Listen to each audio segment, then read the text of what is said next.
नमो अरिहन्ताणं नमो सिद्धाणं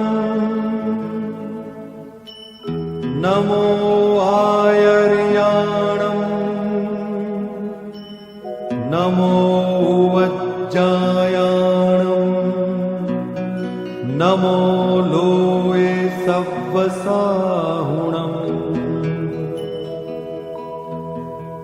एसो पंच नमुक्कारो सर्वपावपणासनो मंगलाणं च सव्वेसिं परमं हवै मंगलम्।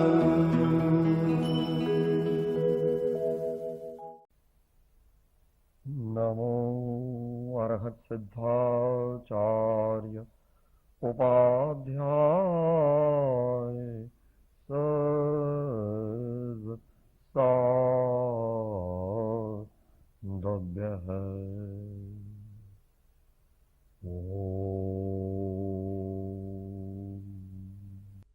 આમ જ એનો ઉત્તર છે. તમારા પ્રશ્નમાં એનો ઉત્તર છે. ક્રોધાદી કષાયની વાત કરી પછી કહે છે પણ રાગભાવ જે પોતાના શરીર પર પોતાની પત્ની કે પોતાના પતિ ઉપર અથવા તો પોતાના કુટુંબીજનો પર હોય તે કેમ ઘટાડી શકાય? તો એ પ્રશ્ન અપેક્ષાએ મુમુક્ષુનો છે જ નહીં. પોતાનું શરીર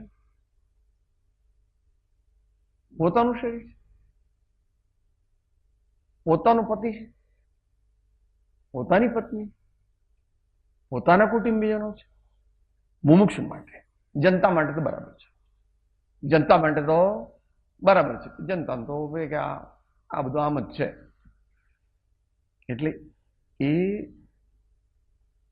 વસ્તુ સૂચવે છે કે ભાઈ પોતાનું શું એનો નિર્ણય થયો નથી, એની સમજણ આવી નથી, એની શ્રદ્ધા થઈ નથી, એનો સાચો અભ્યાસ થયો નથી, એની અંદરની ઘેડ બેઠી નથી. આ તો શાસ્ત્રીય દ્રષ્ટિથી મેં જવાબ આપ્યો.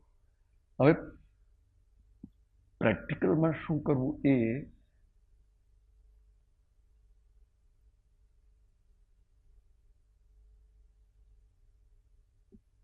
થોડું વિચારણીય છે. કારણ કે મોક્ષ માર્ગે આટલો જ છે. જેને ક્રોધમાન માયેલો બધું ન હોય ભગવાન. આખો મોક્ષ માર્ગ આવી ગયો કે જરા પણ ક્રોધ નથી, જરા પણ માન નથી, જરા પણ માયા નથી, જરા પણ લોભ નથી. એ કોણ? પરમાત્મા. તો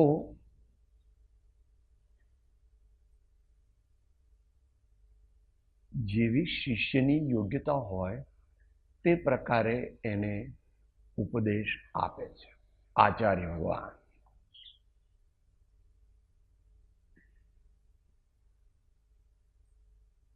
જરા મધ્યસ્થ થઈને વિચારવું.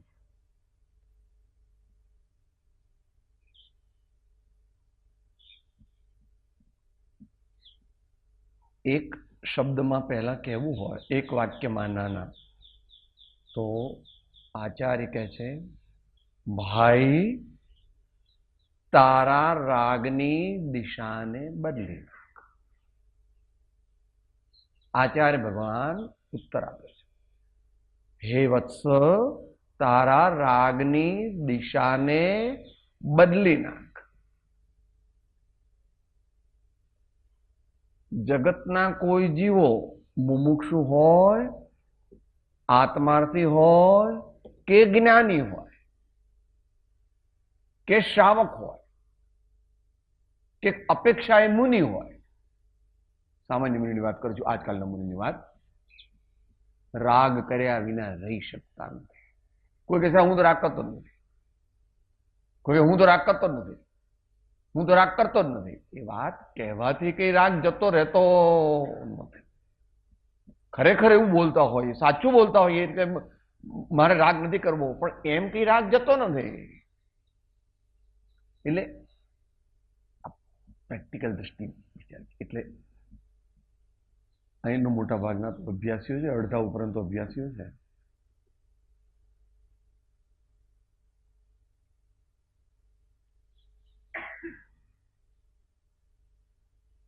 જે સામાન્ય જિજ્ઞાસુ છે, જે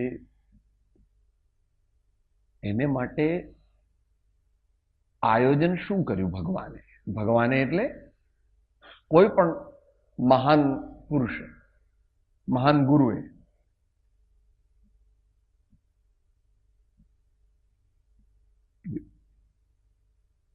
શરીર પરથી અને કુટુંબીજનો પરથી ખરેખર તારે રાગ ઘટાડવો છે? નક્કી નક્કી.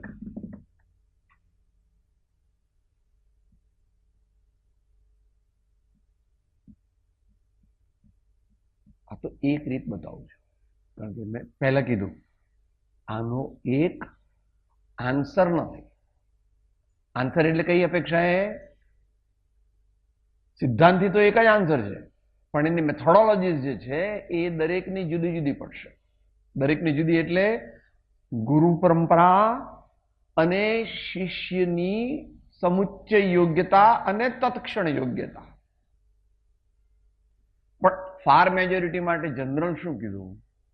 તો જનરલ કહે છે રાગની દિશા બદલ. તો વાર રાગ કરવું, તેમાં રાગ કરવું, તેમાં રાગ કરવું, તેમાં રાગ કરવું, તેમાં રાગ કરવું, તેમાં રાગ, તો રાગ નહીં જાય.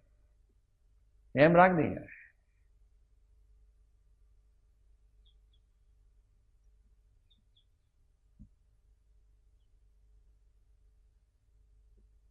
નર્મદા નદી છે,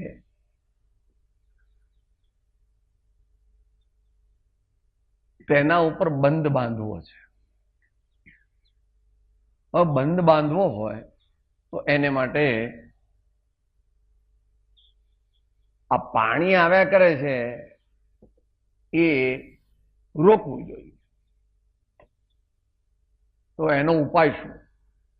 હું રોકી દઉં, અમે 100 જણને ઉભા રાખવા ન રે. 500 જણને ઉભા રાખે તો ને તેની ઉપરથી આમ ધીમે ધીમે જતું રહે. એનો ઉપાય એ છે કે એને ડાયવર્ટ કરવું. તારે જ્યાં બંધ બાંધવો છે ત્યાં આગળ જ્યાં સુધી સતત પાણી વહેશે ત્યાં સુધી તારું કન્સ્ટ્રક્શન થશે નહીં. માટે પહેલા એને કોરું થાય અને પછી એના પાયા નાખે, જે બધું તારી પિલર્સ બધા ભેગા કરે, સિમેન્ટના શું કહો છો ભાઈ, બીમ્સ, જે કરો તે. પહેલા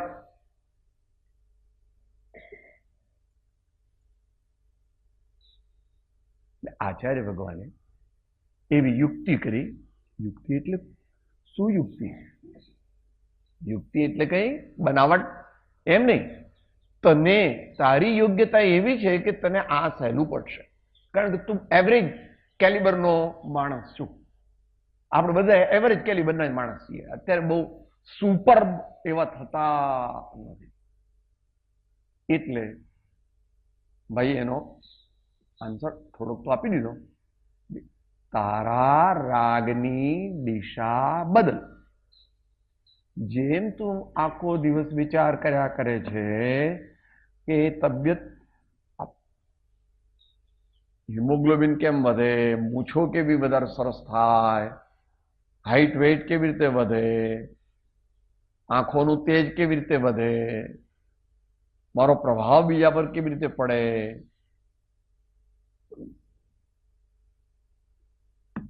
અને પછી આજુબાજુના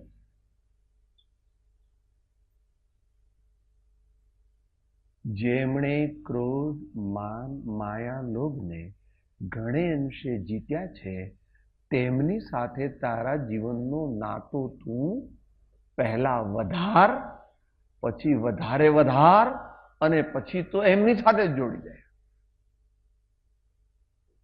એમાં બે ભાગ પડે. અધ્યાત્મ પદ્ધતિથી જાય તો ગ્રેજ્યુઅલી જાય છે. સિદ્ધાંત પદ્ધતિમાં એક ગાન બે કટકા. ચરણાન યોગની પદ્ધતિ, દીક્ષા લે લો. दीक्षा ले लो, पहले निश्चय करो कि तुमको राग घटाना है कि नहीं घटाना, ये पहले निश्चय कर लो। 100% अंतर में ऐसा जवाब आता है और या निर्णय किया है, भले जवाब कुछ भी आए, निर्णय कि हमको राग आ गए, हम उसको हटाएंगे, ये प्रमाण जो अंदर में निश्चित हो तो आचार्य दीक्षा ले। દીક્ષાનો અર્થ સમજવો। દુનિયામાં તો દીક્ષા એ પ્રમાણે કહેવાય છે કે ભાઈ દરેક સંપ્રદાયમાં દીક્ષા હોય છે, તો એ અપેક્ષા એ બરાબર છે।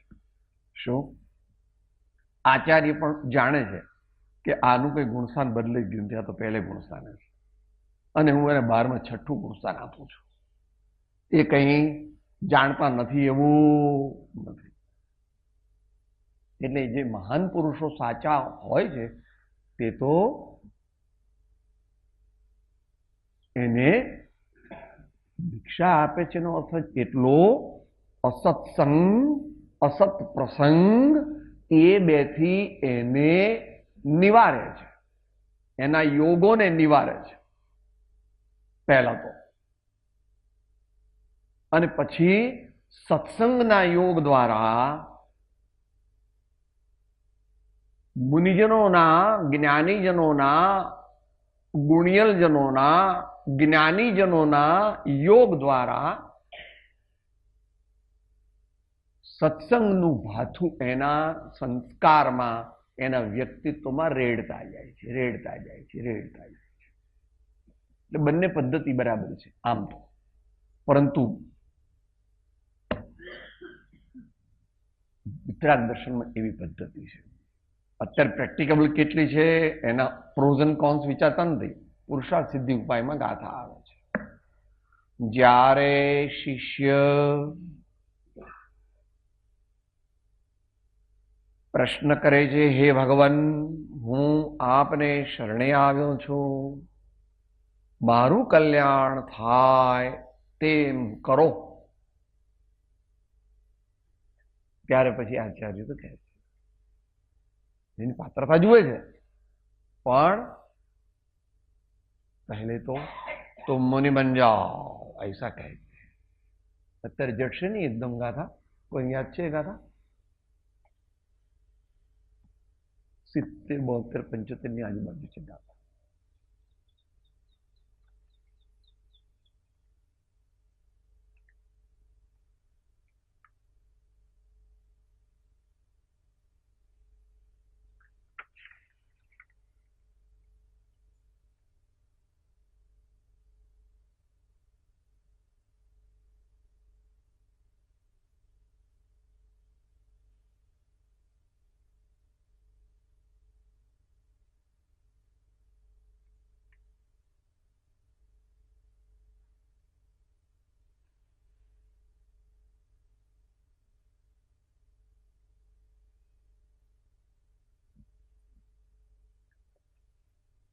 મળી જાય 1-2 મિનિટમાં તો ઠીક છે, નહીં તો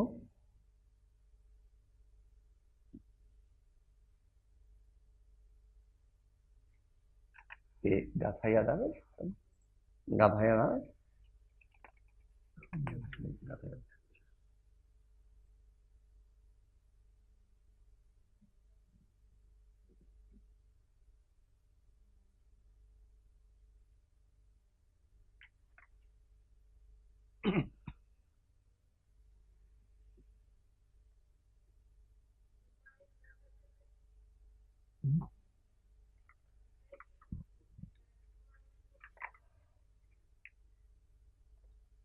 ના, એ તો અહિંસાની વ્યાખ્યા દીધી।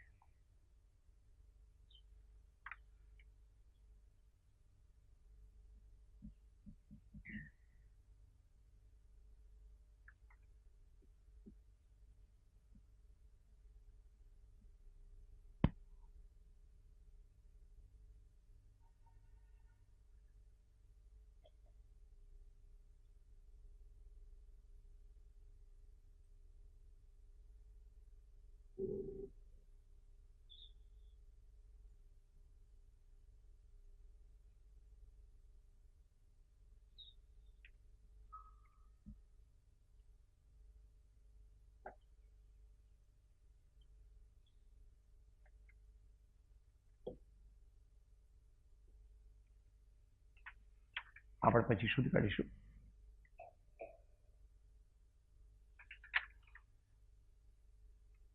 હમણાં જોઈ લઈશું. એટલે એમાં પુરુષાર્થ સિદ્ધિ પાય. એટલે ત્યાં સિદ્ધાંત પદ્ધતિથી કીધું છે. कोई भव्य जीव अपने आत्म कल्याण के लिए अपना समस्त व्यक्तित्व जब गुरु को समर्पित करता है तो निर्ग्रंथ प्रणाली में ऐसा नियम है कि पहले तो उसको कहे कि तुम्हें महाव्रत ग्रहण करना है, फिर वो कहता है भगवान मेरी इतनी शक्ति नहीं है कि मैं महाव्रत को ग्रहण कर सकूं. तो फिर कहते हैं कि भैया अगर तुम्हारे में इतनी ताकत नहीं है तो तुम अणुव्रत ग्रहण करके अभ्यास में आगे बढ़ सकते हो, मगर हम तो महाव्रत के पक्षपाती है, यानी कि हम तो पक्षकार इसके ही है. आ एक विशेष ચારિત્ર પહેલા એટલે એ સિદ્ધાંત પદ્ધતિ એવી છે. એક બે વાર મારા શ્રી સાથે વાત થઈ હતી. બહુ વિદ્યા આપશો તો કોઈ નિયમ વ્રત લેશે નહીં, કારણ કે એમાં ને એમાં એ તરત જ કહેશે કે બહુ જ્ઞાનમાં એવો રોકાઈ જશે કે એને ચારિત્ર પ્રત્યે અભાવ થઈ જશે, કારણ કે એનું જ્ઞાન સાચું નથી. શું शिक्षा ज्यादा दोगे तो दीक्षा कभी लेंगे नहीं. दीक्षा अगर देना है तो सामान्य समझ दे करके दीक्षा दो. दीक्षा का मायना मुनि पद ऐसा नहीं समझ, दीक्षा का मायना त्याग मार्ग ऐसा समझ. दीक्षा का अर्थ क्या है? दीक्षा नो अर्थ कई मुनि पण एवो नहीं. दीक्षा नो अर्थ त्याग. आचार्य कहे भाई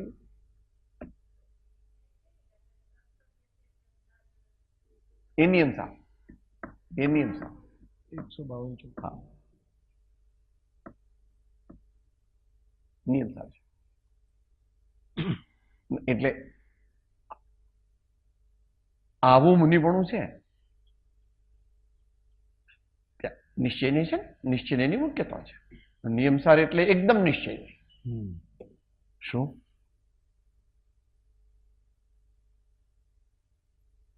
एक 157 गेम याद बन. जो आपने रागनी दिशा बदलवा मांगता होइए तो ये राग ज्या उपजे छे, जे संजोगों में उपजे छे, जे समचय चर्याथी उपजे छे तेमां पण बदलावटनी जरूर छे. माटे ज्ञानीओ कहे छे आरंभ परिग्रह त्यजी करी पंच महाव्रत धार, अंत समय आलोचना करु संथारो. मरवा मरती वखते संथारो करवो जेवुं नथी. आखी जिंदगी खूब राग द्वेष करूं અને પછી મરવાનો વારો આવે એટલે કે હવે હું કરું સંથારો સાર. એ થઈ ન શકે. અભ્યાસ એટલે રાગની દિશા બદલવા માટે સમુચ્ચય જીવનચર્યાની દિશા બદલીએ, અથવા બદલીએ નહીં તો મોડિફાય કરીએ. Mould it if you can't turn it off. બસ પછી પાક્કા મેં ઉતરાપી દીધું. સત્સંગનો યોગ કરો અને તેવા મનુષ્યોનો સમાગમ કરો કે જેઓએ ક્ષમા દ્વારા ક્રોધને, વિનય દ્વારા અભિમાનને, સરળતા દ્વારા માયાચારને અને સંતોષ દ્વારા લોભને ખરેખર જીત્યા છે. પણ એટલું બધું ન પણ મળે. દેશકાળ પ્રમાણે પાછો ત્યાં કોમ્પ્રોમાઇઝ કરવો પડે. એટલે મને આવા ગુરુ મળે તો હું લઉં, એટલે મળવાના નથી, નો ચાન્સ. એવા મળતા તો આચાર્ય કીધું 4 વોલ્યુમ છે ને એમાં. The last Acharya શ્રુતધર Acharya is ઉમાસ્વામી ભગવાન. ફિનિશ્ડ. ત્યાર પછી કોઈ શ્રુતધર આચાર્ય થયા નહીં. અને આજે 1850 1900 વર્ષ થયા, લગભગ 1850 વર્ષ થયા. He was last. એ પછી કોઈ શુદ્ધધર આચાર્ય, સમંતવદ્ર પૂજ્યપાદ વગેરે થયા, પણ એ બધા એને સારસ્વત આચાર્ય કહે. થોડું એકેડેમિક છે, પણ it is very appealing. He has made a great effort in naming these acharyas. પહેલા અંગધર આચાર્ય થતા હતા. એ અંગધર આચાર્ય દિગંબર પરંપરા પ્રમાણે પહેલી સદી પૂર્વે 50-100 વર્ષે ખલાસ થઈ ગયા. ધ લાસ્ટ વેર દર્શનાચાર્ય અને ગુણધર આચાર્ય, એમને અંગના અંશનું જ્ઞાન હતું. આખું અંગ તો જ્ઞાન નહોતું. અંગના અંશનું જ્ઞાન નહોતું. દેટ ઇઝ BC 100, ઈસવીસન પૂર્વે 100. ત્યાર પછી 250 વર્ષ સુધી લગભગ શ્રુતધર આચાર્યો થયા. એટલે કુમકુમ સ્વામી વગેરે લગભગ 12-14 આચાર્યો થયા. એ ઉમા સ્વામી ભગવાન સુધી રહ્યા. એટલે ઈસવીસન લગભગ 200. કારણ કે બધા છે ને સેન્ચુરી બેઠ. ઉમા સ્વામી ભગવાન અને કુમકુમ સ્વામી ભગવાન બંને સમકાલીન નહીં, પણ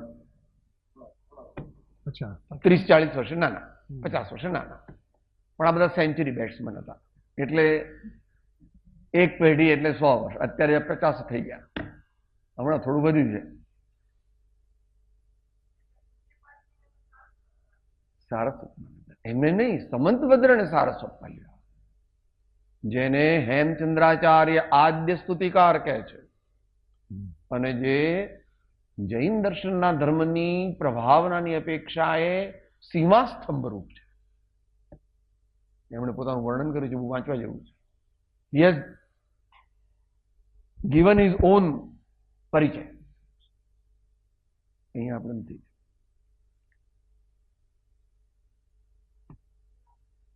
ના, આપણે ગુજરાતી સમીચીન શાસ્ત્ર કરીને રત્નકર્ણ શાવકાચારની એક ટીકા છે. આ આપણી સંસ્થાઓથી બહાર પડેલું જે છે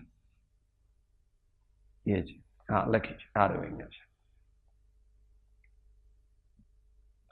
काशी नरेश के समक्ष आपने जो अपना परिचय दिया था वह मात्र गर्वोक्ति नहीं किंतु तथ्योक्ति थी. परिचय देते हुए आपने कहा था, आचार्योहम कविरहम अहमवादि राट पंडितोहम दैवज्ञोहम भिषगहमहम मांत्रिक तांत्रिकोहम राजन्नस्यहम जलधि बलयाम एकलायाम विलायाम आज्ञा सिद्ध किमेति बहुना सिद्ध सारस्वतोहम. બનારસના રાજાને પોતાની ઓળખાણ આપે છે કે હું કોણ છું. હું આચાર્ય છું, હું કવિ છું, શાસ્ત્રાર્થીઓમાં શ્રેષ્ઠ છું, પંડિત છું, જ્યોતિષી છું, વૈદ્ય છું, કવિ છું, માંત્રિક છું, તાંત્રિક છું. હે રાજન, આ સંપૂર્ણ પૃથ્વીઓમાં જે કંઈ આજ્ઞા સિદ્ધ છે તે હું છું. અધિક તમને શું કહું? હું સાક્ષાત સિદ્ધ સારસ્વત આચાર્ય છું.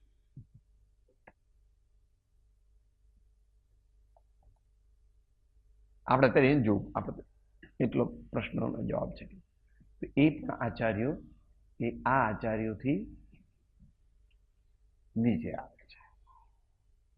इसलिए तत्वार्थ गागर में सागर भरते हैं वो महापुरुष है.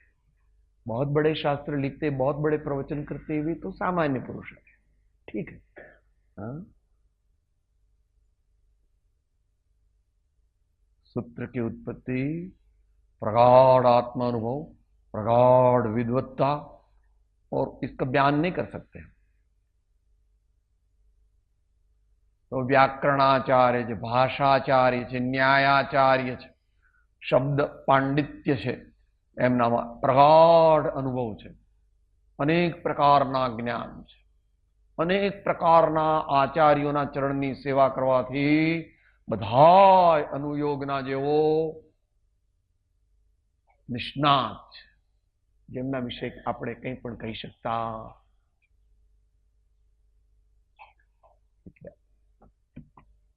સૂત્ર તત્વસૂત્ર વાંચે હાજે ગગડી જાય જો સમજે તો.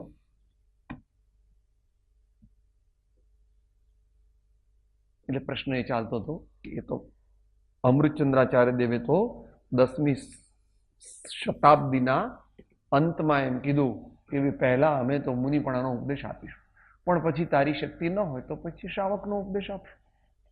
પણ અવર પ્રેફરન્સ ઇઝ ફોર મુનિપણ. પણ અત્યારે એવા આચાર્ય પણ નથી, લઘુરુ પણ નથી, એવા શિષ્ય પણ નથી. આપણે પણ એવા નથી કે ધડ દઈને માથું કાપીને મૂકી દઈએ કે લો આપણે પણ કેટલું બધું પણ મૂકીએ. તો કૃપાળુદેવ જે કહે છે કે ભાઈ મોક્ષ માર્ગની પ્રાપ્તિ માટે સત્સંગની સમ્યક ઉપાસના જેવો કોઈ પણ ઉપાય અમે જોયો, જાણ્યો કે અનુભવ્યો નથી. માટે વિવેકી ધર્માત્માઓએ ગમે તે ઉપાય કરીને સત્સંગની ઉપાસના માટે પોતાનું સર્વસ્વ આપી દેવું, જેટલી તારી યોગ્યતા હોય. અને એનાથી વિપરીત પણ કીધું કે સત્સંગના આશ્રય વગર ચઢેલી આત્મશ્રેણી ઘણું કરીને પતિત થાય છે. સહુ સાધન બંધન થયા રહ્યો ન કોઈ ઉપાય, સત્સાધન સમજો નહીં ત્યાં બંધન શું.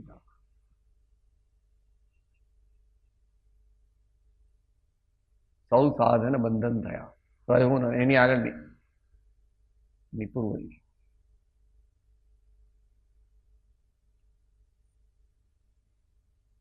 એના પછીની પણ પ્રભુ પ્રભુ લય લાગી નહીં, પડ્યો ન સદગુરુ પાય, દીઠા નહીં નિજ દોષ તો તરીએ કોણ, ઉપાદાન નિમિત્ત ઉપાદાન નિમિત્ત બંને એ રીતે લીધું છે.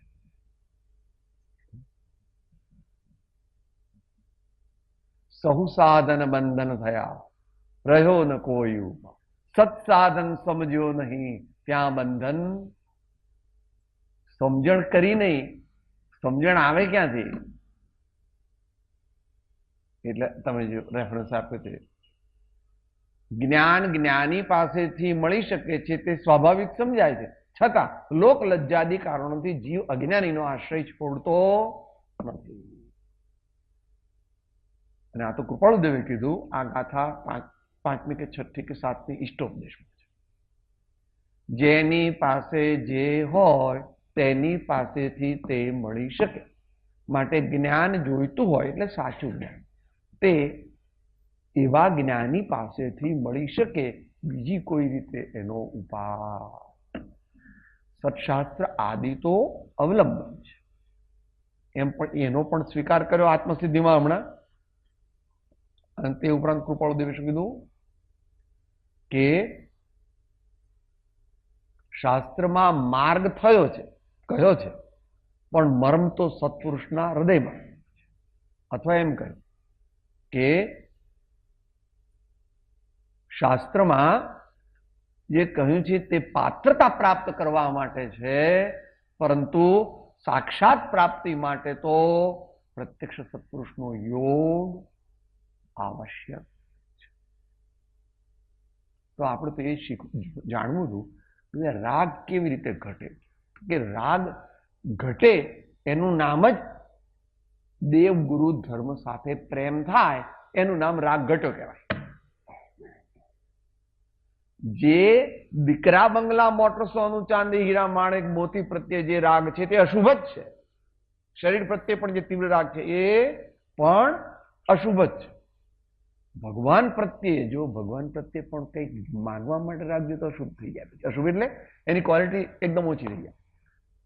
મને 2 દીકરા મળે તો હું તમને સોનાનો નાળિયેર ચડાવીશ. એ તો વેપાર થયો. ભગવાન સાથે પ્રેમ ન થયો. તમને યોગ્ય હોય તે આપજો. મારે માગ્યા વગર ન, તમારે જે આપવું હોય તે આપજો, પણ મારે તો તમારી ભક્તિ કરવી. હા,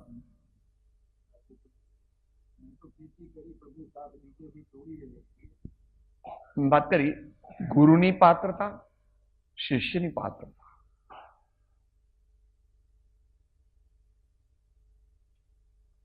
સામાન્યપણે તમે કહો છો એમ કહી શકાય ખરું, પરંતુ કેટલીક વાત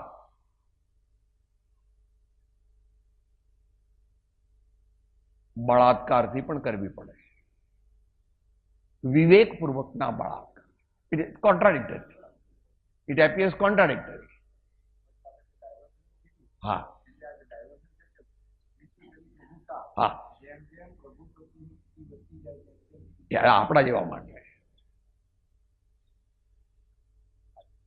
કપટ રહિત થઈ આત્મ અર્પણા આનંદ ઘન પદ રે વૃષભજીનેશ્વર પ્રીતમ માર.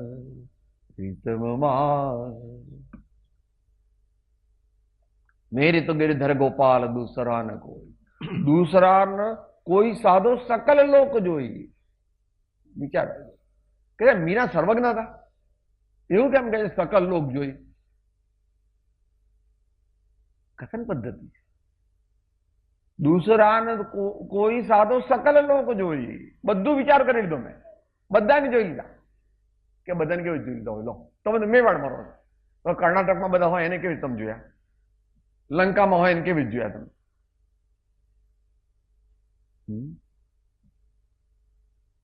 जहां है प्रेम वहां नहीं है कोई नेम. जहां है प्रेम वहां नहीं है कोई नेम. તમારા ઘરમાં દાખલ થાઓ ત્યારે એવું કરો, સાહેબ મારા ગમે તે જોતો હું ડુપ્લિકેટ જ રાખું છું, એટલે એ લોકોને માથાકૂટ નહીં.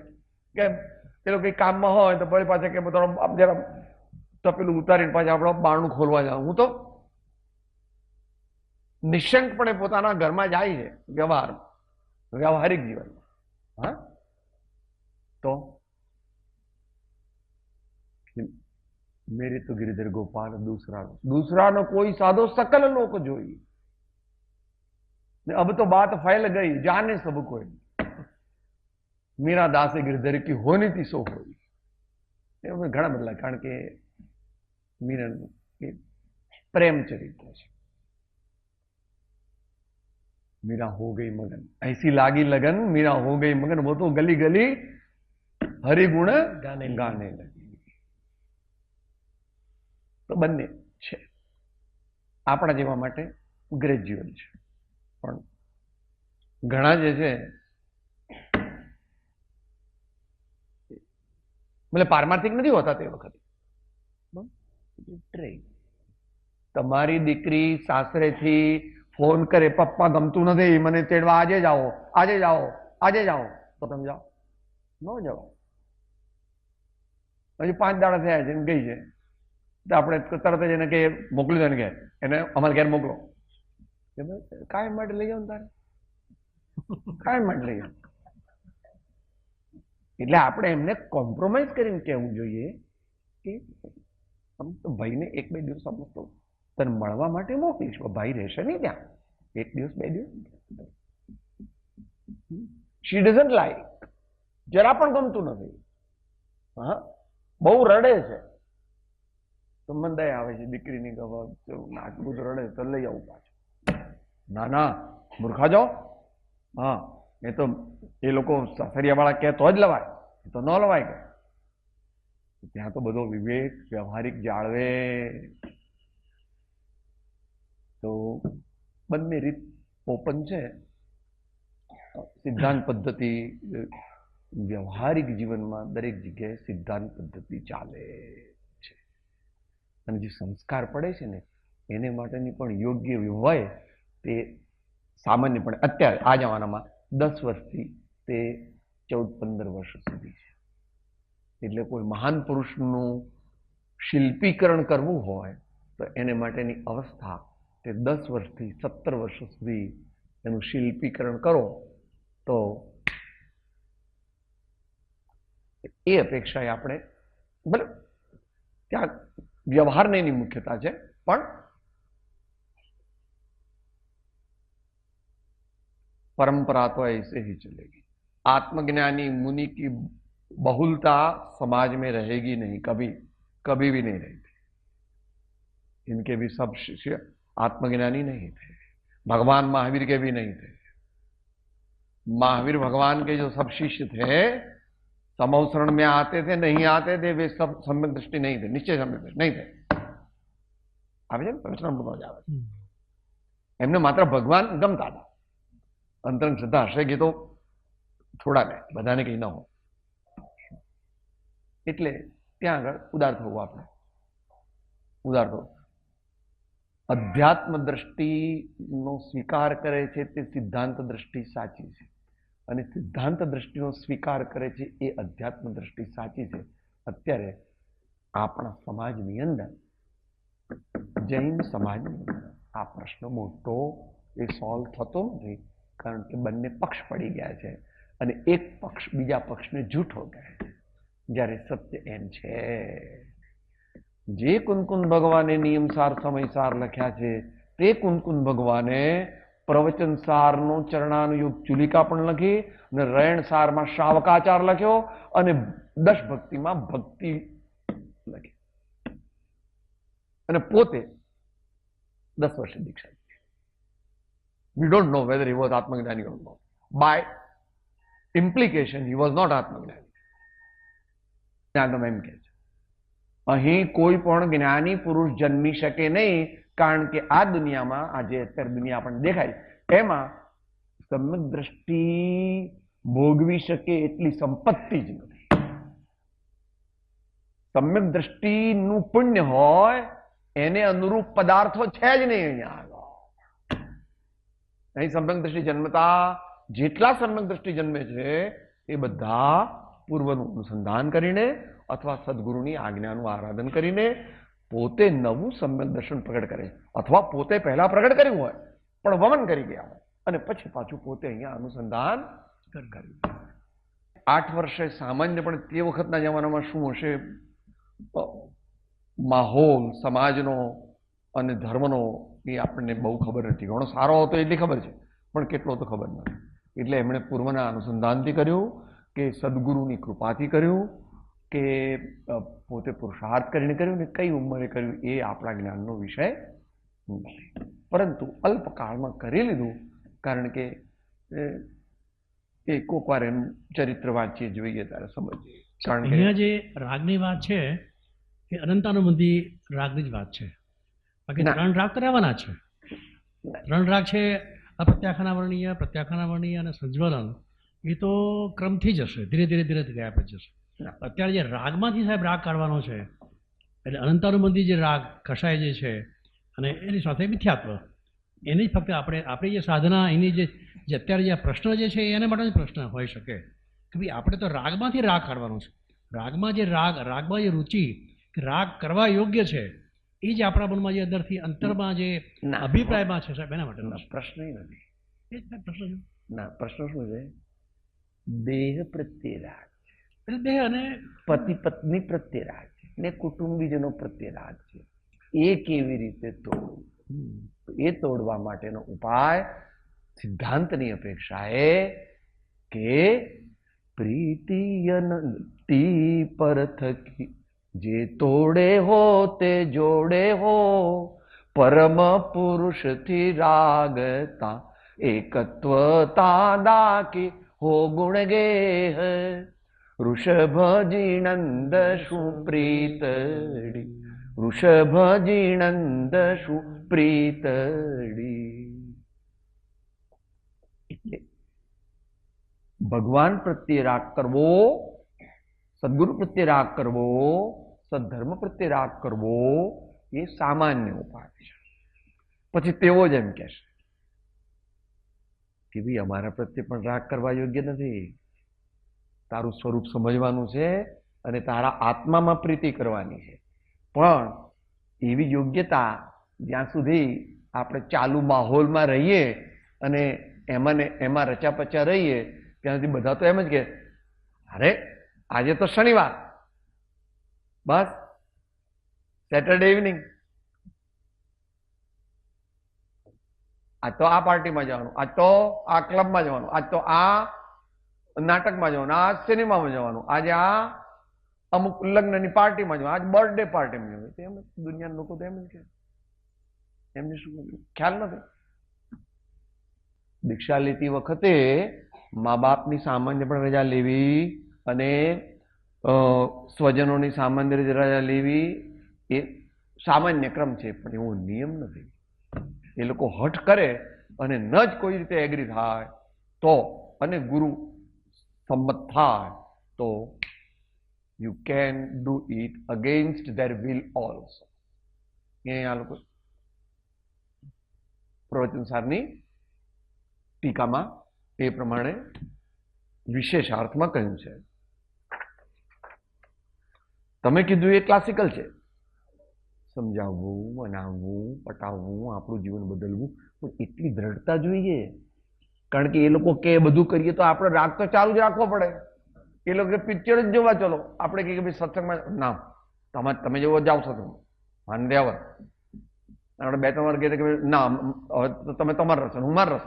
આમાં પોતાને સમજાવવા માટે જે રાગ છે, સ્ત્રી પુત્ર સાથે રાગ જે છે મને, તો એ રાગનું પહેલા તો અંદર જ એની એનાલિસિસ કરવી પડે કે આ જે થોડી સમજણ આવી કે ભાઈ આ તો જીવનના સંબંધને કારણે આ યોગ થયો છે, તો હવે મારો આ હિસાબ ઉચ્ચે કરવાનો સમય છે, નવો વધારવાનો સમય છે.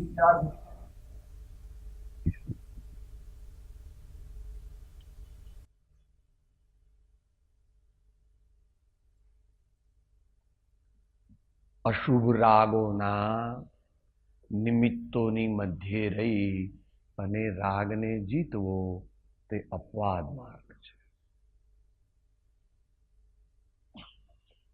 રાજમાર્ગ નથી.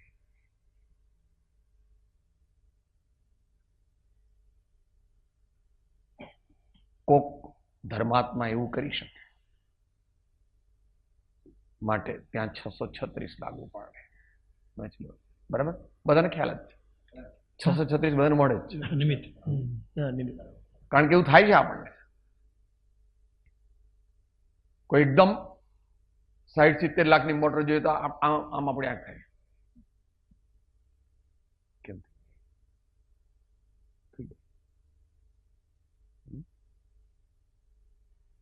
કઈ પણ ચોપાટી એમને પસાર થાવ અને પેલી ભેળની સુગંધ આવે તો મોઢામાં પાણી આવે છે. હે આવે. આપણે એવી સ્થિતિમાં તો બંને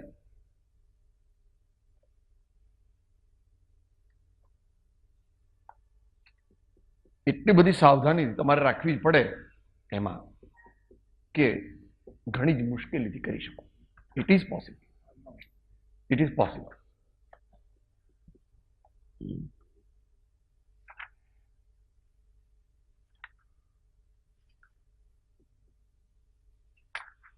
અહીંયા બંધુજનોની વિદાય વગેરે લીધી છે, એના ઇન્ટુ બ્રેકેટમાં લખે છે. અહીં એમ સમજવું કે શેની વાત ચાલે છે? મન દીક્ષા લીધી એ પહેલા વેરી ક્લાસિકલ. આવું પિક્ચર આ દુનિયામાં ક્યાંય આપણે દીઠું નથી. જે પ્રકારનું વર્ણન પ્રવચનસારની દીક્ષાની મેથોડોલોજીમાં છે એવું ઘણા શાસ્ત્રો વાંચ્યા અનેક, પણ ક્યાંય આવું જોયું જાણ્યું નથી. અહીંયા એને સમજાવે છે, એટલે સાદા શબ્દોમાં સમજાવે છે, ઇન્ટુ બ્રેકેટ લખે છે વિશેષાર્થ. અહીં એમ સમજવું કે જે કોઈ જીવ મુનિ થવા ઈચ્છે છે તે કુટુંબથી બરાબર તો નથી અર્થ કર્યો, સર્વ પ્રકારે વિરક્ત જ હોય છે. તો સર્વ પ્રકારે વિરક્ત હોય તો પછી એ વિશેષ વિરક્તિ ઈચ્છે નહીં. પણ જે એમ લખી, અહીં તો આપણે બીજો પોઈન્ટ સમજવો છે. તેથી કુટુંબની સંમતિથી જ મુનિ થવાનો નિયમ નથી. એમ કુટુંબના ભરોસે રહેવાથી તો જો કુટુંબ કોઈ રીતે સંમતિ ન જ આપે તો મુનિ જ ન થઈ શકાય. આમ કુટુંબને રાજી કરીને જ મુનિપણું ધારણ કરવાનો નિયમ નહીં હોવા છતાં કેટલાક જીવોને મુનિ થતા પહેલા વૈરાગ્યના કારણે કુટુંબને સમજાવવાની ભાવનાથી પૂર્વોક્ત પ્રકારના ઉત્તમ વચનો નીકળે છે. એવા વૈરાગ્યના વચનો સાંભળી કુટુંબમાં કોઈ અલ્પ સંસારી જીવ હોય તો તે પણ વૈરાગ્યને પામે.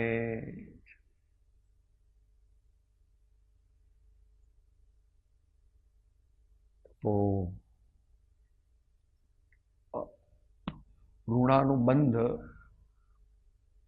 ને મુખ્ય ન કરવો.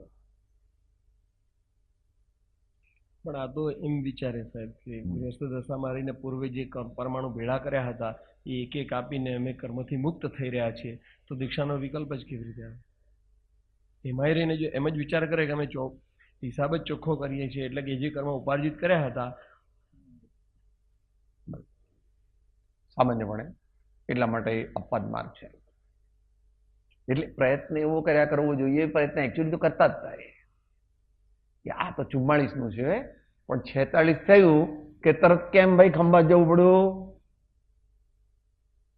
અંબાલાલભાઈ કેમ ગયા, મુંબઈ નો ને થઈ જશે ઋણાનુબંધ પૂરા કે ના?